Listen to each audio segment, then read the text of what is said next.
ఆయన ఎంత కష్టపడి జీవితంలో పైకి వచ్చారంటే ఆయన జీవితం వడ్డించిన విస్తరి కాదు. చిన్నతనంలో న్యూస్ పేపర్ల కట్ట సైకిల్ వెనకాతల కట్టుకునేవారు. ఆ పేపర్ల కట్ట కూడా ఎవరో పిలిచి ఆయనకి ఇచ్చింది కాదు.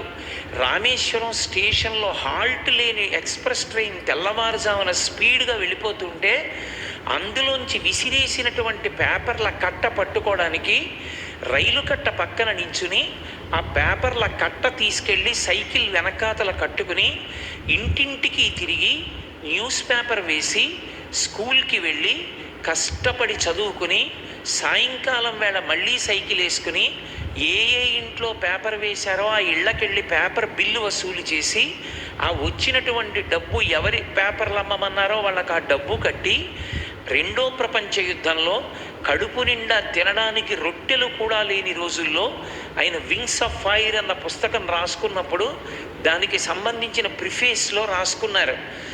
రెండో ప్రపంచ యుద్ధం జరుగుతున్నప్పుడు గోధుమలు రేషన్లో ఇస్తుంటే ఒక కుటుంబంలో ఉన్న వాళ్ళందరూ కడుపు నిండా రొట్టెలు తినడానికి కావలసినన్ని గోధుమలు కూడా సరిపోని రోజుల్లో అబ్దుల్ కలాం గారి తల్లిగారు రొట్టెలు వేస్తున్నప్పుడు తెలియక ఒక రోజున కలాం గారు రొట్టెలు తినడానికి వెళ్ళి అమ్మగారు పెట్టిన 2 రొట్టెలు తిని, అమ్మ చాలా బాగున్నాయమ్మా, ఇంకో 2 రొట్టెలు పెడతావా అంటే వాళ్ళ అమ్మగారు పళ్ళెంలో ఉన్న ఇంకో 2 రొట్టెలు కూడా పెట్టేశారు. పెట్టేస్తే కలాం గారి అన్నగారు వచ్చి కలాం గారిని దెబ్బలాడాడు. ఒరే, నీకు బుద్ధి ఉందా?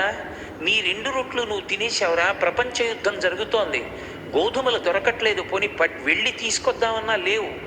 అమ్మ తినవలసిన 2 రొట్టెలు నీకు పెట్టేసింది. అమ్మకి మళ్ళీ రేపు గోధుమలు దొరికే పర్యంతం అమ్మకి తినడానికి రొట్టె లేదు. తినేయడమేనా? అమ్మకి ఉందో లేదో చూసుకోక్కర్లేదా?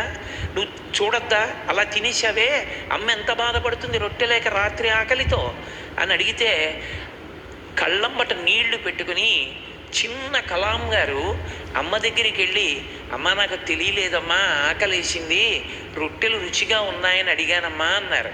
అంటే అమ్మ గభాలన కలాం గారిని పట్టుకుని తల మీద ముద్దు పెట్టుకుని, నాన్న నేను తింటే ఏమొచ్చిందిరా, ఈ 2 రొట్టెలు తిన్నటువంటి నువ్వు నీ తల్లి పేరు జ్ఞాపకం ఉండిపోయేటట్టుగా కష్టపడి చదువుకుని పెద్దవాడివై నువ్వు చదువుకున్న చదువు నిన్ను కన్న దేశానికి పనికొచ్చేటట్టు, నీ పేరు చెప్పుకుని దేశం అభివృద్ధిలోకి వచ్చేటట్టు నువ్వు ప్రయత్నించాలి అని చెప్పావమ్మా.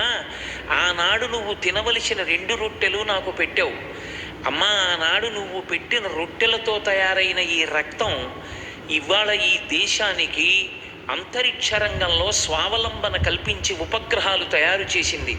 భారత రాష్ట్రపతిని అయ్యాను అమ్మ, చిత్తశుద్ధితో బతికాను.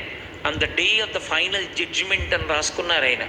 భగవంతుడు తుది తీర్పు ఇచ్చే రోజు ఒకటి ఉంటుంది. ఆ రోజున నా ఊపిరి ఆగిపోయినప్పుడు నువ్వు ఏ లోకంలో ఉన్నావో ఆ లోకానికి నేను వస్తాను అమ్మ. అప్పుడు కూడా నీ కాళ్ళకి నమస్కరించే యోగ్యతతో బ్రతకగలిగిన అదృష్టాన్ని నాకిమ్మని రాసుకున్నాడు మహానుభావుడు.